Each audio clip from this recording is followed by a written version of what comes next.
चाहिँ एसआईपी गर्नुभएको छ र हजुरहरूलाई चाहिँ यो एसआईपी बिचमा पुगेपछि कुनै पर्सनल रिजन अथवा कुनै कारणले चाहिँ मलाई गर्न मन लागेन अर्थात् यो राम्रो हो रहेछ एसआईपी भन्ने चाहिँ डाउट लाग्यो भने चाहिँ हजुरहरूले कसरी क्यान्सल गर्ने र प्रक्रिया यसको के छन् र यसको क्राइटेरियाहरू के छ भन्ने चाहिँ दुविधा लागिरहेको होला है। आजको यस भिडियो मार्फत चाहिँ मैले यो एसआईपी चाहिँ कसरी क्यान्सल गर्ने प्रोसेस बाई प्रोसेस है स्टेप बाई स्टेप चाहिँ मैले यो सानो भिडियो इन्फर्मेटिभ भिडियो बनाएर ल्याएको छु।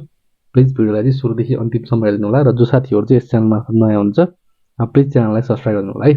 र फर्स्ट स्टेपमा चाहिँ आज चाहिँ मैले यो एनआइसिएसए डाइनामिक डेब्ट फन्डको मैले भिडियो बनाएर ल्याएको छु र पैसा कति दिनमा आउँछ भन्ने पनि दुविधा भइरहेको होला हजुरहरूलाई है। म लास्टमा भन्छु प्लिज भिडियोलाई चाहिँ सुरुदेखि अन्तिमसम्म हेर्नु होला है।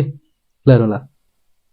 फर्स्टमा गएर चाहिँ हजुरहरूले आफ्नो गुगलको ब्राउजरमा गएर एनआइसिएसए डाइनामिक डेब्ट फन्ड को चाहिँ टाइप गरेर लगइन गर्नु होला है। मैले चाहिँ यहाँ लगइन गरिसकेको छु है। लगइन यस्तो आउँछ, यसमा गएर लगइन गर्नु होला र लगइन गरे पश्चात हजुरहरूले ड्यासबोर्डमा आफ्नो खुल्छ है। यो देख्न सक्नुहुन्छ, देख्न सक्नुहुन्छ। त्यसपछि यहाँ चाहिँ dashboard my details unity purchase unity redemption SIP dividend investment भनेर देखाइरहेको हुन्छ। हजुरहरूले चाहिँ यसमा कतै पनि नगरी यो एसआईपी लेखेको ठाउँमा एकचोटि क्लिक गर्नु होला र यहाँ तल के हुन्छ नि एसआईपी क्यान्सलेसन भनेर हुन्छ है। यसमा क्लिक गर्नु होला है। फर्स्ट स्टेप हो यो साथीहरू है। एकदम सुरुदेखि हेर्दै जानु होला, फेरि पछि झुकिनुहुन्छ। ल यस्तो गरेपछि चाहिँ अब यस्तो फर्म खुल्छ है। यो इन्टरनेट स्लो भएको कारणले चाहिँ अलिकति टाइम लाग्यो। हजुरहरूको इन्टरनेट फास्ट छ भने फास्ट खोलिहाल्छ है। त्यसपछि गएर हजुरहरूले यस्तो देख्न सक्नुहुन्छ है एसआईपी क्यान्सलेसन रजिस्ट्रेसन फर्ममा यसमा आफ्नो सबै सम्पूर्ण डिटेलहरू देख्न सक्नुहुन्छ है। यो एसआईपी इन्स्टलमेन्ट एमाउन्ट 1000 यो देख्नुहुन्छ। अब हजुरहरूले चाहिँ यो do you want to cancel SIP registration यहाँ टिक लगाएर अनि सेभ गरेर प्रोसिड गर्नु होला है। मैले चाहिँ अहिले क्यान्सल गर्न चाहिन्न। यस्तो गरिसके पश्चात यो चाहिँ हाम्रो फर्स्ट स्टेप कम्प्लिट हुन्छ। त्यसपछि हामी अब सेकेन्ड स्टेपमा जान्छौँ है। सेकेन्ड स्टेपमा चाहिँ के हुन्छ भने हजुरहरूको यदि जस्तै मेरो चाहिँ यो एनआइसिएसए ब्याङ्कको क्यापिटलबाट चाहिँ मैले एसआईपी गरेको थिएँ र मेरो डिम्याट नम्बर चाहिँ लक्ष्मी क्यापिटलको थियो है। त्यस्तो बेलामा अर्थात् हजुरहरूको एनआइसिएसए क्यापिटलकै डिम्याट छ भने पनि हजुरहरूले यो एउटा डेबिट इन्स्ट्रक्सन स्लिप भन्ने हुन्छ है। यो जुन क्यापिटलले प्रदान गरेको हुन्छ डिम्याट खाता खोलिसकेपछि यो चाहिँ पहिला हामीहरूले यो अनलाइन जमाना नभएको बेलामा चाहिँ सेयर खरिद बिक्री गर्नलाई चाहिँ यो एउटा डेबिट इन्स्ट्रक्सन स्लिप भन्थ्यो है। यसबाट कारोबार गर्थ्यो। यो चाहिन्छ। यसमा चाहिँ अब हजुरहरूले चाहिँ यसमा चाहिँ सर्टेन कुराहरू फिलअप गर्न पर्ने हुन्छ है। फर्स्टमा चाहिँ यो कम्पनी नेम जस्तै हजुरहरूले कुन कम्पनीको एसआईपी चाहिँ रिडेम्सन गर्न चाहनुभएको छ, क्यान्सल गर्न चाहनुभएको छ भनेर जस्तै मैले चाहिँ अहिले सपोज एनआइसिएसए डाइनामिक डेब्ट फन्ड भनेर यहाँ कम्पनी कोडमा लेख्ने फिगरमा चाहिँ हजुरको मेरो सेयरमा देखाएको हुन्छ कति युनिट्स चाहिँ हजुरको एसआईपी छ अथवा कति युनिट्स चाहिँ खरिद गर्नुभएको छ त्यो फिगर लेख्ने वर्ड्समा लेख्ने र अनि यो सेकेन्ड पेज पछाडिपट्टि है यो चाहिँ सेकेन्ड पेजमा एउटा सिग्नेचर गरेर सिग्नेचर गर्नुपर्ने हुन्छ है। त्यसपछि थर्ड स्टेप भनेको हजुरहरूले चाहिँ यो वेबसाइटमै पनि पाइन्छ अर्थात् क्यापिटलमा जानुभयो भने क्यापिटलमा पनि पाइन्छ है। एउटा यो सानो फर्म चाहिँ फिलअप गर्नुपर्ने हुन्छ है। यसमा चाहिँ हेर्नुलाई यो वेबसाइटमा पनि पाइन्छ एनआइसिएसए क्यापिटलको।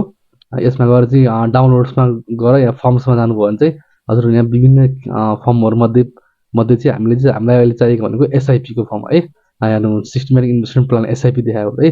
यसमा चाहिँ एसआईपी क्यान्सलेसन फर्म भन्ने हुन्छ है।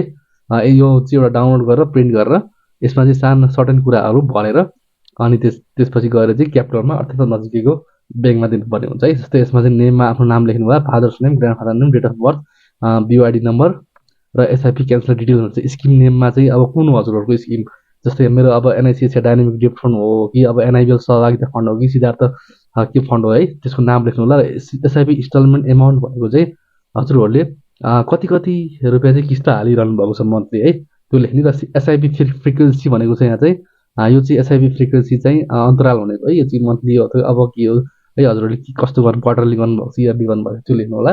र एसआईपी डेबिट डेट भनेको क्यान्सल गर्ने डेट यसमा लेख्नु होला है। त्यस्तै गरी ब्याङ्क डिटेलमा जाँदाखेरि चाहिँ आफ्नो अब एसआईपी गर्दाखेरि कुन ब्याङ्कको इन्फर्मेसनहरू राख्नु भएको छ, ब्रान्च नेम, एकाउन्ट नम्बर र सिग्नेचर गरेर यहाँ फर्म लाग्नु है, औठा छाप लाग्नु होला। त्यस्तै गरी यता अर्को एउटा लेटर छ यसमा चाहिँ 2 है।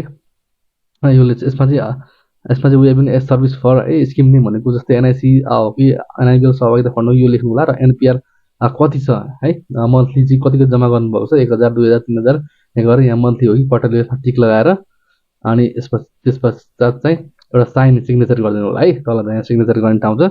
यो सिग्नेचर गरेर र त्यो अहिलेको यो डेबिट इन्स्ट्रक्सन स्लिप छ है, यो चाहिँ सँगसँगै अट्याच गर्नु होला र नजिकैको एनआइसी एसिया ब्याङ्क अथवा क्यापिटलमा लगेर छोडिदिनु होला है। यदि हजुरहरूले चाहिँ यो ब्याङ्कमा लगेर छोड्नुभयो भने चाहिँ 1-2 दिन 3-4 दिन टाइम लाग्न सक्छ है, किनभने ब्याङ्कबाट कुरियरको माध्यमबाट क्यापिटलमा पठाउने। त्यही भएर हजुरहरूले चाहिँ पैसा चाँडै चाहिन्छ र फास्ट गर्नु मन छ भने चाहिँ सिधै क्यापिटलमा यो बोकेर जानु होला है साथीहरू। यो गरे पश्चात चाहिँ अनि हजुरहरूको 3 दिनदेखि 4 दिनभित्रमा पेमेन्ट ब्याङ्क एकाउन्टमै आउँछ है, रिडेम्सन हुन्छ त्यसपछि बल्ल। यो चाहिँ हाम्रो एसआइपी क्यान्सलेसन गर्ने प्रक्रिया हो।